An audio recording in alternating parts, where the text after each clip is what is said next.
Great to see everybody here. Topic tonight is make your bed. It's the first thing we do every day, isn't it? And it sets us up for doing things right later in the day and sets the routine, probably our attitude for the coming activities during the day, because we can feel good about the whole thing. When I picked the topic for tonight, I hadn't seen the latest statistics on membership. And usually we're up 50 at this time of year on members. And we're currently down 14. So in effect, we're 64 different from where we would usually be at this time. And the bad news is quite often, and certainly for the last 6-7 years, at the end of the year, we don't end up at all. So we want to look at reinforce me the need to look at the longer term sustainability and survivability of Rotary, of this great organization we have. And I've got a 4-minute video clip. And as you watch it, think what you and your club should be doing now to set you up for the future, for the rest of the day, or for the rest of the time. And we're going to use the breakout rooms on this as well.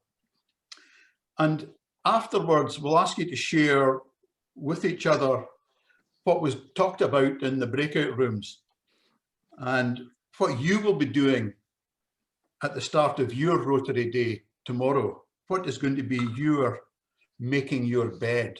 So allow me to share this video. It's 4 minutes, and then we'll set up some breakout rooms. Oh. If I can. Oh, good. So.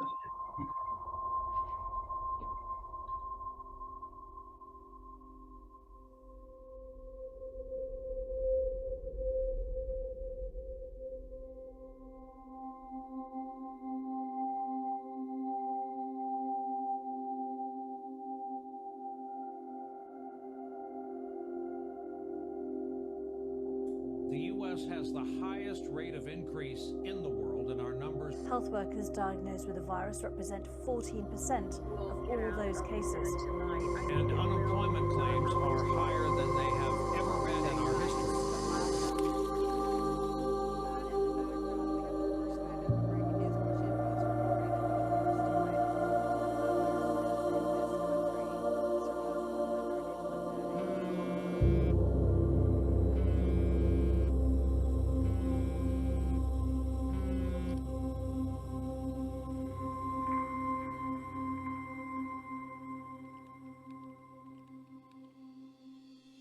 If you want to change the world, start off by making your bed. If you make your bed every morning, you will have accomplished the first task of the day. It will give you a small sense of pride, and it will encourage you to do another task, and another, and another. And a made bed gives you encouragement that tomorrow will be better. I've been a Navy SEAL for 36 years. Every morning, my instructors, who at the time were all Vietnam veterans, would show up in my barracks room, and the first thing they'd do was inspect my bed. The corners would be square, the covers would be pulled tight, the pillow centered just under the headboard, and the extra blanket folded neatly at the foot of the rack. It was a simple task, mundane at best, but every morning we were required to make our bed to perfection. It seemed a little ridiculous at the time, particularly in light of the fact that we were aspiring to be real warriors, tough, battle-hardened SEALs. But the wisdom of this simple act has been proven to me many times over. And by the end of the day, that one task completed will have turned into many tasks completed. Making your bed will also reinforce the fact that the little things in life matter. If you can't do the little things right, you'll never be able to do the big things right. Our struggles in this world are similar, and the lessons to overcome those struggles and to move forward, changing ourselves and changing the world around us, will apply equally to all. At times, it will test you to your very core. It will be painful. It will be discouraging. At that darkest moment of the mission is the time when you need to be calm, and your inner strength must be brought to bear. If you want to change the world, You must be your very best in the darkest moments. But changing the world can happen anywhere, and anyone can do it. If I have learned anything in my time traveling the world, it is the power of hope. The power of one person. One person can change the world by giving people hope. Start each day with a task completed. Find someone to help you through life. Respect everyone. Know that life is not fair and that you will fail often. But if you step up when the times are the toughest, lift up the downtrodden, and never, ever give up, if you do these things, the next generation and the generations that follow will live in a world far better than the one we have today.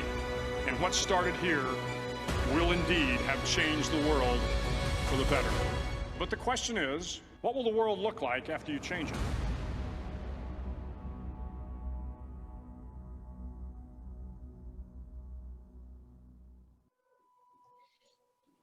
I thought that very thought-provoking, and I saw a lot of similarities with Rotary and the power of hope. Things won't be easy. There will be dark moments. But Admiral McRaven was addressing the University of Texas class of 2014 as the students set out on their journey for the rest of their lives. And as we set out for our tomorrow and the sustainability of Rotary, what are the mundane first tasks that we will develop into the many tasks that will sustain Rotary in the future for the next 115 years? So what are the first mundane tasks that we should be doing? And we've currently got 39 on here just now. So what I'm going to do, I'm going to create 6 breakout rooms. I'm going to assign everybody automatically, so I have no idea where you're going. But between you, I'm going to give you somewhere around 20 minutes. That's just to the top of the hour. And we'll come back and we'll get some feedback on your thoughts. So what are the positive things that we're going to do to make Rotary sustainable for the younger generation who are going to take over from us in the future? So create the rooms, open all rooms, and off you go. 20 minutes.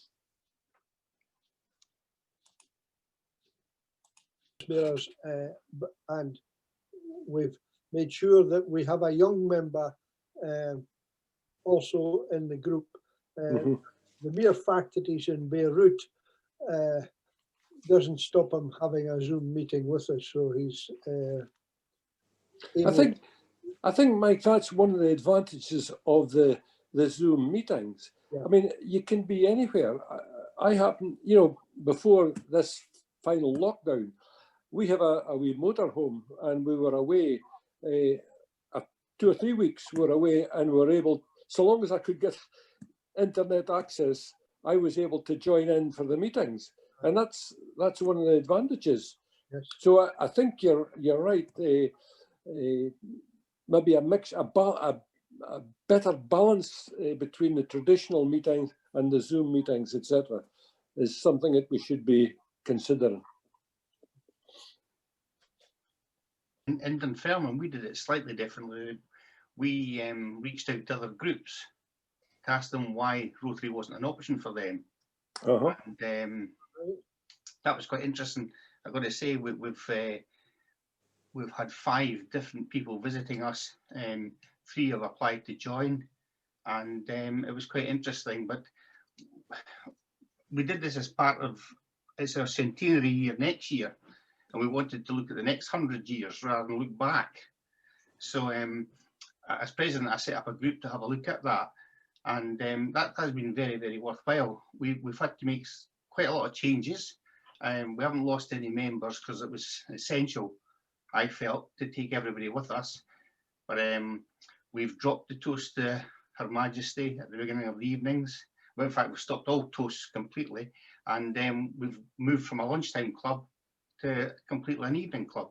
Now, of course, at the moment, that doesn't have a lot of impact because we're on Zoom, but once we do go back, we'll be going back as an evening club with a meal. But we're going to have a Zoom facility at every meeting going forward, even once and hopefully it's not too far, restrictions are lifted, we're still going to be able to broadcast on Zoom to all members. And we felt rather than, although we did canvass every member as well, but we felt rather than ask members, go out and ask people why they weren't joining Rotary. As I say, we've got quite an engagement. I think we'll gain perhaps as many as a dozen members out of this. Well, that's good. Well, that's very good. What kind of clubs did you try and interest in Rotary? Absolutely everything. We went through a local clubs group, and we did the usual round table and all this kind of stuff. But we went out to pottery groups, to Dunfermline. We have no female members, and we've never been able to retain female members. What we do have, though, is we have got an inner wheel, which has taken in, I think, 7 new members in the past 2 years. Their numbers are up in the 50s, very strong. So, and we've, I was brave enough to go and ask them if they would like to be Rotarians, and they declined the invitation. And I can understand why, yes. So they go after not only the wives of Rotarians, but they go out and recruit from other people, business ladies, things, etc. And they're a very strong club. They give us huge support. Other organisations to do the same sort of work that they would do for Rotary. So I think that's something that has to be thought about. And how many of us, we speak about introducing the next generation, how many of us have succeeded in introducing members of our own family to Rotary? I don't have family here, so. Well, I have, I have 3 children who are of that age, and they know how deeply I've been involved in Rotary and Roundtable before that, and they hugely enjoyed their participation in Roundtable events when they were in younger years, but none of them have taken any steps towards joining Rotary. And I certainly haven't tried to, I've mentioned it, but I haven't tried to ram it down their throats, because they're all doing their own things, bringing up their own children, and you can't rule their lives. So one of them is in Australia in any event, but there's Rotary in Australia too. Yeah. But, and it's and I find that this is the case virtually throughout our generation of Rotary. Very few of our offspring have joined. I don't know why. Maybe somebody has an indication, but you would think that was an obvious target audience, but it doesn't seem to be the case. This is a dilemma that's facing all clubs, all of us. I've got the same. I've got a son. My son's age 21. I'm an old father. And who's the guy, Ken, in Australia that we had at a district conference, or the, what's his name again? You know what I mean anyway. You're on mute, Ken. You're on mute. Yeah, his name will come back to me. Yeah, now my son was inspired by that guy. He says, that's my idea of a Rotarian. Yeah. And I think it's the same with James Brown as well. I wasn't able to visit Ithen Valley the other day, but I did hear him the previous time he was on. So, that was the one at Ithen Valley was Jason Brown. I was Jason Brown. Excellent guy. So yeah.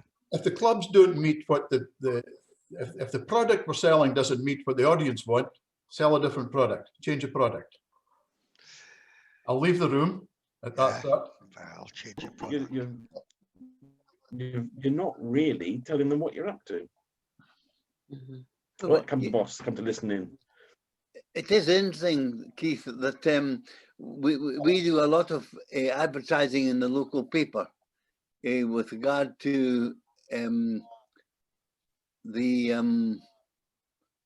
what we're doing, and there's still Rotarian, there's still people out there in the town Forfar that don't know what Rotary's all about. Don't read the paper.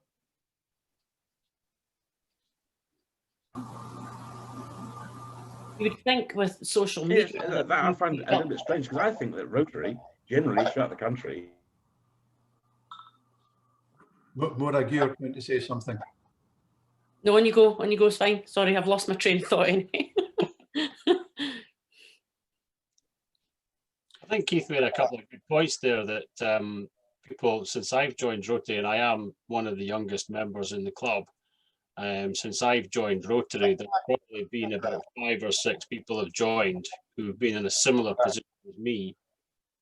But they say, as Keith says, young people don't want to be committed to an organisation, and they've taken the easy way out. Oh, I've got kids and I've got too many running around here, there and everywhere, and can't commit. So the easy way is just to say, no, I'm not going to be part of Rotary.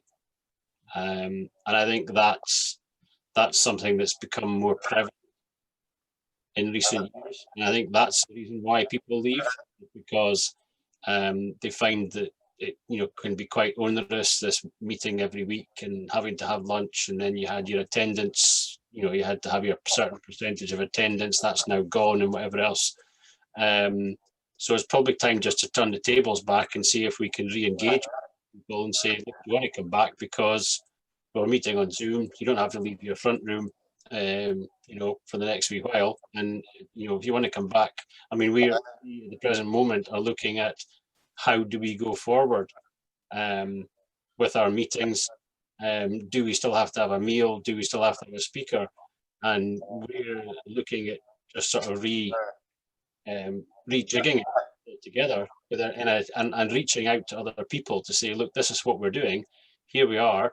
Come along to a Zoom meeting. We'll send you the link to see if we can encourage more people to come in and hopefully stay. But perhaps at the end of the day, we try and put people into our boxes of a club. And therefore, we've got a square, let's assume we've got a square club. Isn't it just better to leave the square club and let them else start a wheel somewhere and go and rather than reinventing and trying to bring them into something that they don't want to be part of, let them have their own thing. And they're just a Rotarian. It doesn't need to be a Rotary club of anywhere. No. Perhaps.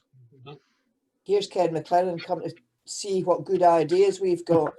Clear out, Ken. If I had my way, I would take the Rotary Club of Forfar, Brechin, Curry and Blairgowrie, close them all and make one Rotary Club of the Strathmore Valley with a satellite E-Club. That would be us moving into the 21st century. Well, and as far as our growth is concerned, I would just cast them aside. I would agree with you. Up until now, Ken, it's been convivial. We're putting on a fight just because you turned up. I think that's a pretty exciting idea, Malcolm. Yeah. Unfortunately, many of our older members just want to go back to the way it was. Yes. And I mean, even trying to get, I mean, I don't know how many clubs still do grace and toast the Queen after the meal. I don't know how many still do it, but we do. And in a discussion where we tried to suggest that perhaps some of these things might be less than attractive to younger members, the majority still wanted to continue. So you have to go along with your members' wishes, don't you? The Curry Club stopped. We have Toast of Rotary the world over, or Rotary International. It's the only toast that we have. At the end of the meeting? Yeah. Yeah. I mean, I'm a Church of Scotland minister, and saying grace, to do an inclusive grace, one that brings together all faiths and none, it's very, very difficult. If you take it seriously and you want to set aside for Rotary Days and Rotary Ways, blah, blah, blah, if you really try to have a grace that engages everybody, sometimes it's best to say, we take 10 seconds just to give thanks in our own way. Yeah. So do it that way. Yes. Rather than the place you go to ask for money. Yeah, exactly. Yeah. Here we are looking to raise money for our own activities, let alone give it away. as much as we want to and believe in the cause or the issue of the activity, how are we going to generate our future income? Or not? Yes, But quite. I still feel it's a strange situation that we've all identified that we want to volunteer. But the Rotary must be the only organisation where you have to pay to be a volunteer. Yeah. Yes. You can go and join us in John's ambulance or whatever, I don't know. You don't have to pay for the opportunity to give up your own time. So it's how we make it an exciting place. If people are happy to pay the dues or the fees and get something out of it as well. Because you're asking a lot, actually. Yeah. Let alone any talk of meals and all the rest of it. As you say, £1,000 plus. That's a pretty big barrier to a lot of people. Yeah. So is this act more as a platform that people can come to and ask for help? We'll know we'll be on hand to help and assist them and help them. Sometimes I think Rotary's become very much checkbook, and we give to a lot of things, but we're only in many cases one of a long line of organisations and companies and that who are giving to the same thing. So the influence is diluted. Yeah. It's our excuse me, it's our time and expertise that we should be giving. Yeah. Yes.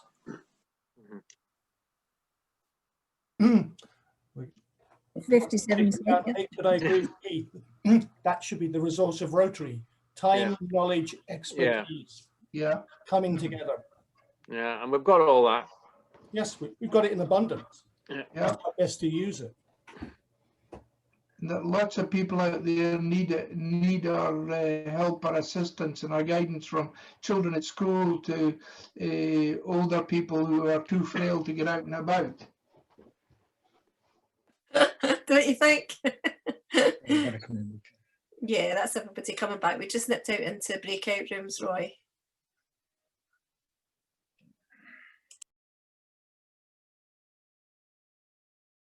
So that looks like everyone's back.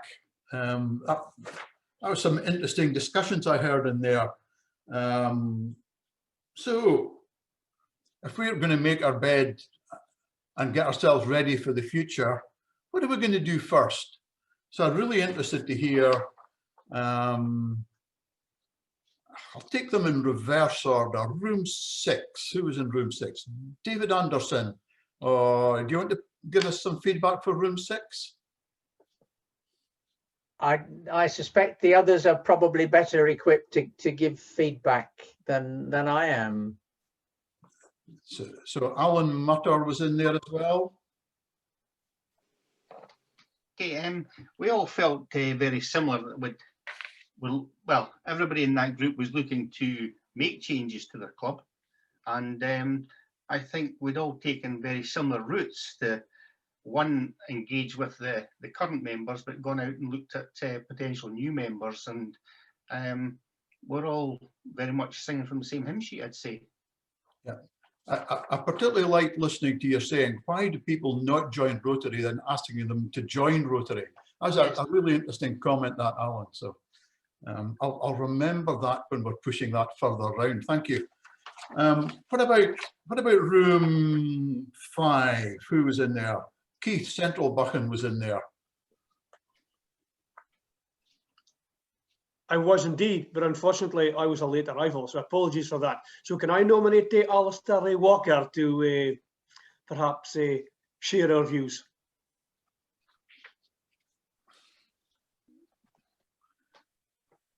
What I took out of it, the other members of the group may choose to correct me, but what I took out of it is we're at a stage now we need to find out what people want. We need to listen to people.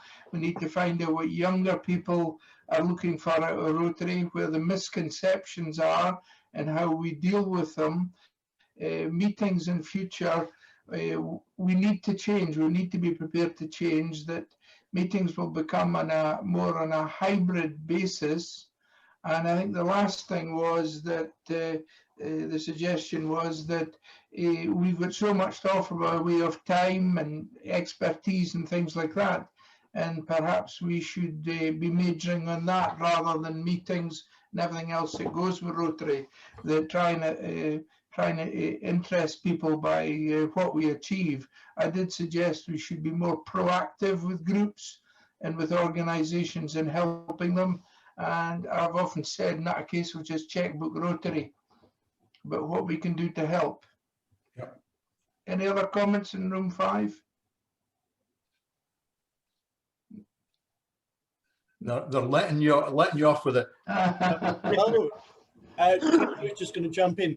Maybe the question we should ask is, should we only have meetings to organise things, not just for having a meeting? And maybe the socialising comes in by doing things rather than just meeting. Or is that a bigger step to take? Yeah. Is that too radical? That's a really interesting point. And actually, like, not just now, but just after the feedback, why does your club meet? Why does your club meet at all? We'll come back to that one. If there's super ideas, go and stick them in the chat. There's 1 or 2 people who've been putting into the chat some of these ideas. So I'm going to move on to 4. And I saw somebody in the chat saying there's something, you'd nominated somebody in room 4. Paul Bender. Yeah, yes, me.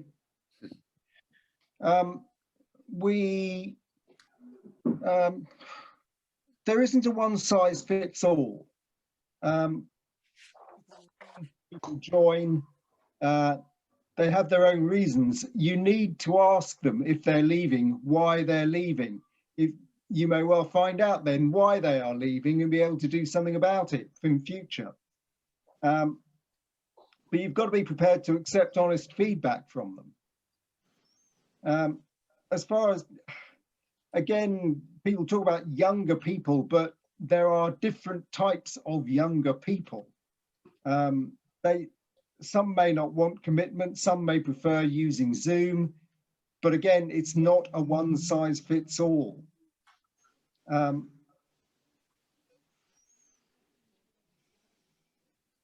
We're probably right to question our basic assumptions about why we are members of Rotary. So as you say, that we need to emphasize our traditional core values. But part of it is that in this age, you need the personal, you need companionship, and sometimes small clubs can provide that in a very special way. Mm-hmm. Good. Thank you very much for that. Room 3, who was in room 3? Linda, Central Buchan Linda, I think it was. Yes, it was. Yeah. Right. I think we're all singing from the same hymn sheet on this one. Okay, we had a couple of larger clubs, newer clubs, smaller clubs, and basically I think what we all sort of said was, right, let's get back to basics. Let's concentrate on the simple stuff, getting involved in the community, even joining up with some of the larger organisations, SAMH, you know, all the local groups that are out there, not trying to do everything on our own. Yeah, I think we all sort of agreed on that one. I think something needs to change in Rotary, and people join and then they leave. And we need to find out why they leave. Most of us know why they leave. But I think some of the older clubs maybe need to sort of look at how they operate. Yeah, I mean, that's basically what we were sort of talking about. One of the things was we mentioned share our stories on Twitter and Facebook. Yeah. That was helpful. But our spokesman for the group was Donald Hitchin from Montrose. So he's the one who should comment. Come on then, Donald. He's on mute. You're on mute, Donald.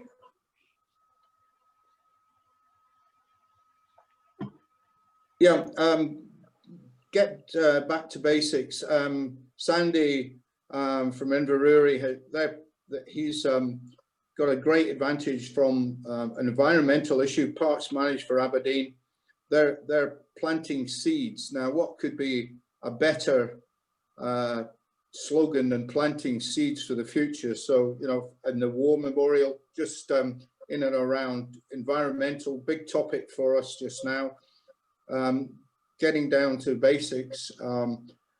Hilary, you're focusing on what we can do realistically, focus on locally. David's group have gone the alternative route. They're check writing, writing checks, and unfortunately they have lost some of their lady members. So I think that probably needs to be addressed, because it will be a weaker club for that. So that certainly needs to be addressed. And Alex got a fantastic Burns or Auld Lang Syne supper, which 300 people have signed up to. So that is absolutely phenomenally good fundraising in a difficult situation. So hats off to them. But the overall thing is keep it simple, work in the environment, see what the public is happening, work with the other groups, charitable groups, and that gains momentum and builds not just the Rotary, but all the other charitable to gain momentum, and that gives you a community spirit. So that's very important. That's a brief summary from, Thanks very much. I'm really interested in the planting seeds. It's kind of half related in a little way, but in the 1st of February session, we've got Keep Scotland Beautiful, and somebody from Ireland will have a joint Scotland-Ireland meeting on the 1st of February, which we might get something out of that. What about room 2? Who was in there? Kent Thompson, Malcolm, who's going to speak for room 2?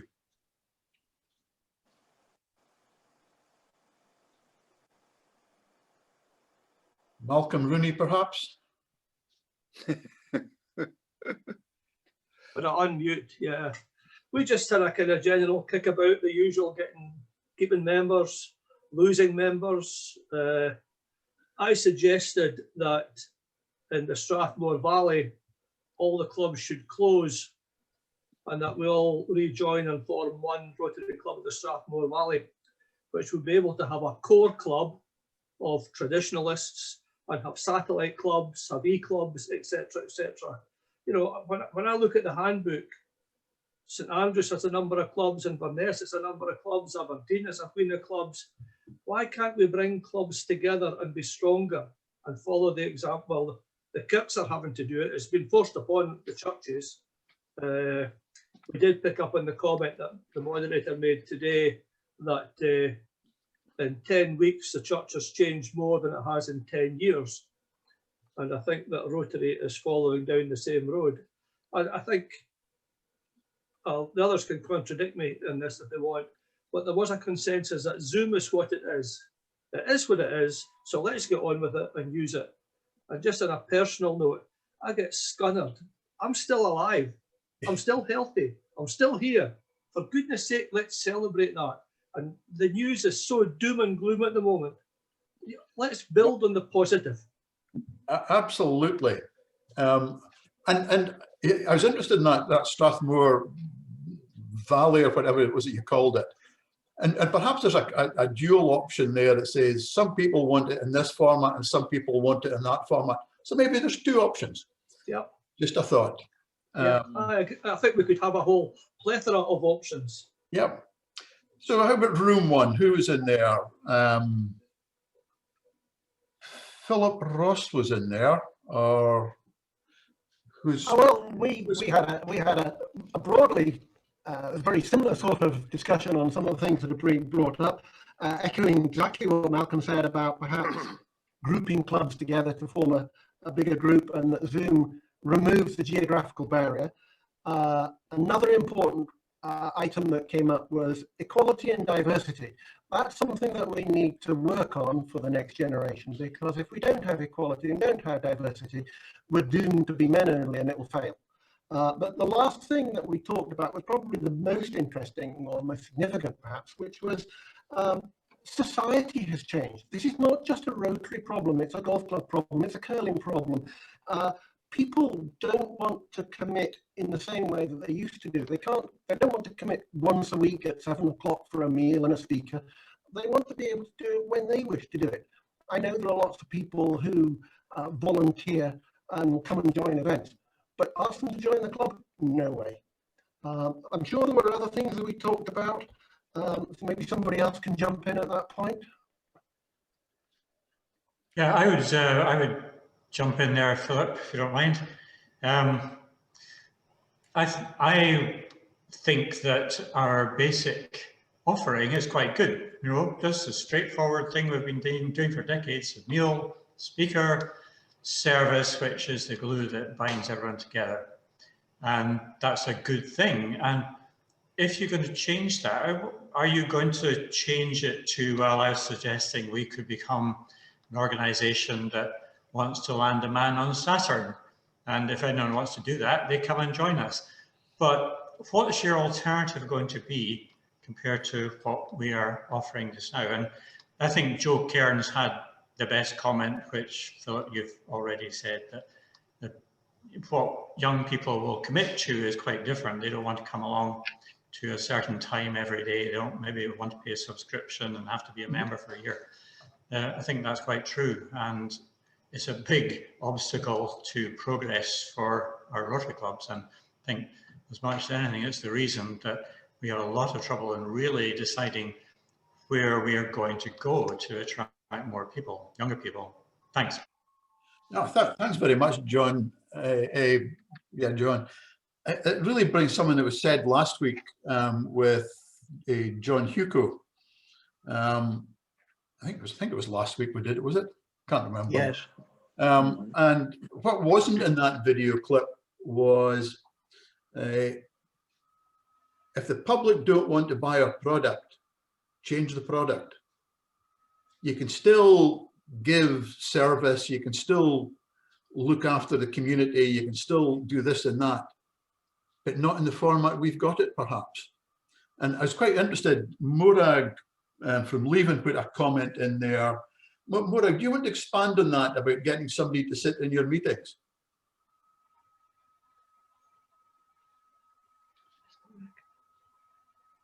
Are you still there, Morag? I'm here. Yeah, sorry, I was unmuting myself. You know, we've talked often amongst ourselves about what it is and how could we be different, and we don't come up with new answers. Really, we don't move ourselves on a bit. So we've decided to ask. It's 3 people we've asked that are going to come along to sit in a meeting. They'll be just silent in the background listening, and we want them to feed back to us afterwards what they see, what they feel about what they've seen during the meeting. And it might be very hard, the feedback we get, but we do have people that come along to our meetings quite keen, we think, to become a Rotarian, and that's maybe part of the problem too, to become a Rotarian, because I said in the chat a wee while ago, you know, sign up, pay up, and some people just don't want to do that. So we need to listen to the feedback these people give us, and it might be really hard, but they might say something we've just not thought about at all. I'm scared they'll say, you're all really old. You know, I think that may be the first thing they might say. But I think to open ourselves up a bit more to other people and hear what some outsiders say, and that might help us to look at it differently. But I think I've touched on something that I think I said in the chat that I do feel is really important. I think the way, and other people have been saying the same thing tonight as well, is to get people to come along and just say, I like to come along and I can offer help at this point in time. And just to let them come along and do that and not feel they've to turn up every week, to engage every week. And maybe over time that might change and they might come in a bit more and join us more regularly. Yeah, Heather, I see your hand. Yeah, I think that a lot of what Morag's saying is coming through the chat too, and I think fits very well with some of the wider sort of changes in direction from Rotary, isn't it? And feedback that we're getting more generally is that, you know, people might buy into the movement and the sort of being part of the club to start with, in due course, but what's really going to get them engaged is something that we are doing as clubs locally that captures their imagination, or is something that they're already kind of passionate or they they believe in. So I think that's right. And I think sometimes we then compound that, don't we, by giving people office bearing positions a little bit, you know, more quickly, or the opposite, you know, where we kind of, you know, stick people in a corner because they don't know enough about Rotary yet. Actually, it's about turning it on its head, isn't it, and saying what can we learn from those that we can get involved. So I was really struck by what Morag was saying. The only other thing that I was thinking, because it made me think about just that whole concept about asking for feedback. I don't think we do enough of that generally. I love the example that Morag's talking about. We don't use the tools sometimes that we've already got. You know, if we're on Zoom, we can have little polls popping up, you know, when you know, for clubs, when we've got guests along, when we've got speakers along, they're anonymous. We're getting in the moment feedback about, you know, things that are happening, maybe just even little improvements about, you know, meetings for next time, or feedback from speakers about other things that they might want us to do. But even just, you know, when was the last time we actually just did any kind of just asking our own club members? But that whole thing about following up with speakers and saying, how did you think it went? And just building that into what we do as a continuous improvement. I thought there was loads of ideas that just spiraled out of that. And there's a lot sitting in the chat, and we'll capture the chat for sure. So that's not an issue. You know, Paul from Shetland said there's not one size fits all. That's absolutely right. Each audience, each community will probably want something slightly different, and we need to address that. But I come back to something that I asked a question earlier. Why does my club meet? Why does your club meet? Why does it meet if it's every week, or why does it meet once a month?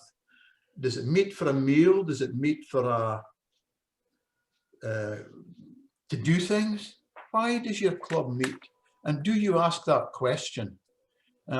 Go and raise your hand. We've got a couple of minutes yet if you want to contribute in that. So click on participants. You've got the opportunity to raise your hand. I can't see 41 people. I can see 5 in my screen. So you need to be able to raise your hand. So Malcolm Rooney's raised his anyway.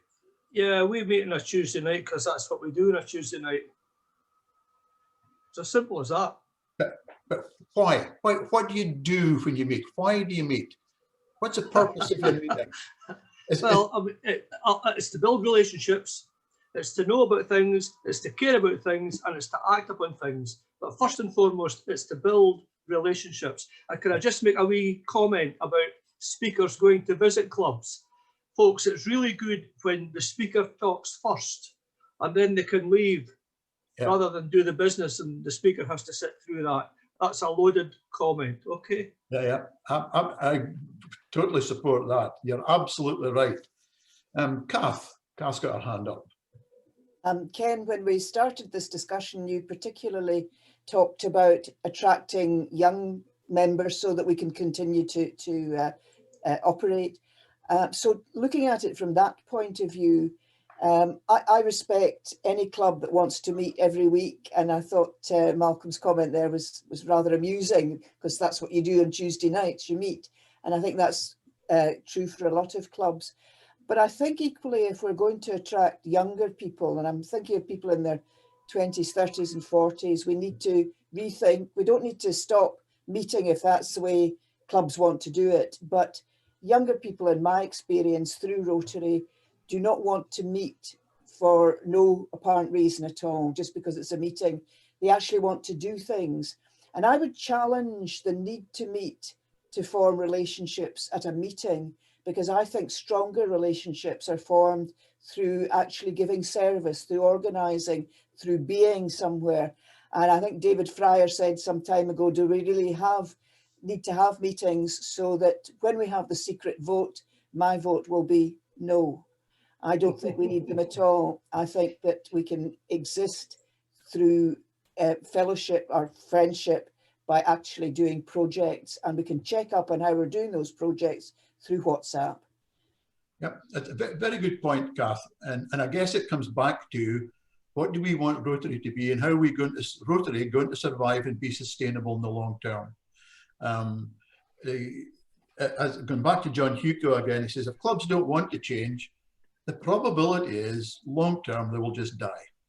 And if that's what they want to do, that's fine. We'll perhaps need to get new clubs round about them. Just to be provocative, David Fryer, and I'll take two more after David. I hope I could share an opinion that we're coming up to a crossroads. Are we going to be an organisation that meets, or are we going to be an organisation that does things? Yep. And I think that's what's going to divide us. But can I put to you, if we really want to be an organisation that meets, let's go back to how things were in the past. Let's give up mobile phones. Let's give up computers.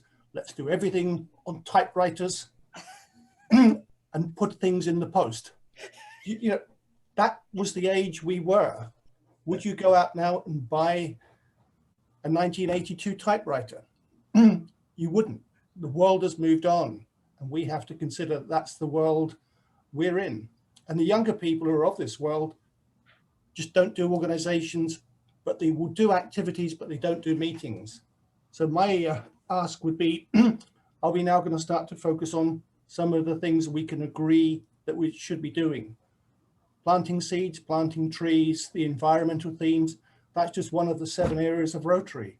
Yep. Focus on a few things as a district, geographical areas, and do things. It's part of a philosophy, beware of an old man in a hurry. I'm in a hurry. We should all be. We need to be. Donald Hitchin. The pandemic has caused us to have a lot of Zoom meetings. It's not the ideal media because everybody enjoys an offline chat that not necessarily everybody can hear. But by, as David was saying, by doing things out in the public eye, little community projects gives you that building, that team building, which you can't get on Zoom. So there's, you know, once this pandemic has gone, we will be reverting back to groups meeting face to face, which will be great. It'll be so much easier for everybody. One of the issues we're trying to keep people together, having weekly meetings, but and getting good speakers. But if we have a business meeting, it can get repetitive. We're saying the same things over and over again. So that's a danger, and I think we're all probably falling into that. Absolutely. I'm just going to look at things. It's quite interesting. Dunfermline said, Alan in Dunfermline says, we're looking forward for the next 100 years as they celebrate their centenary coming up, not on the past. I thought it was super. Who else had their hand up? It's just disappeared. And I was going to take them finally. So David Lyth from Dunfermline. Ken, I'd like to thank you for organising this meeting. I think it's very positive, and it's a product of COVID and of Zoom, and it helps cross-fertilization on all the ideas. And I would, thank you for organising it and keep it up. Yeah, thank you very much. I appreciate it. So nobody else has got their hand up, and I'm not going to ask you to put your hand up. As with the video, the task is yours. It's not Rotary's job. It's not the district's job. It's not the club's job. It's your job. So we can all move forward. District's here to support you, absolutely. But it's in your club's hands and your hands. And after I put this together, and I was really interested in it, I've heard that Rotary GB and I will be holding a summit on the 27th of January. I just heard that this morning. And all Rotarians will get an invitation in the next day or so, I believe. I really encourage you to join that. I'm looking forward to it. Next week, same time. Thanks everybody for joining us this evening. I've certainly enjoyed it. I'll get the recording tidied up and I'll put it on YouTube probably tomorrow. So thanks everybody. Have a safe journey back to your couch, and we'll look forward to seeing you next week. Thank you. Thanks, Ken. Thanks, Ken. Thank you, Good Ken. night, all. Bye-bye. Good night. Bye-bye. Thanks, Ken. Good night, folks. Good night. Bye. Hi, everybody.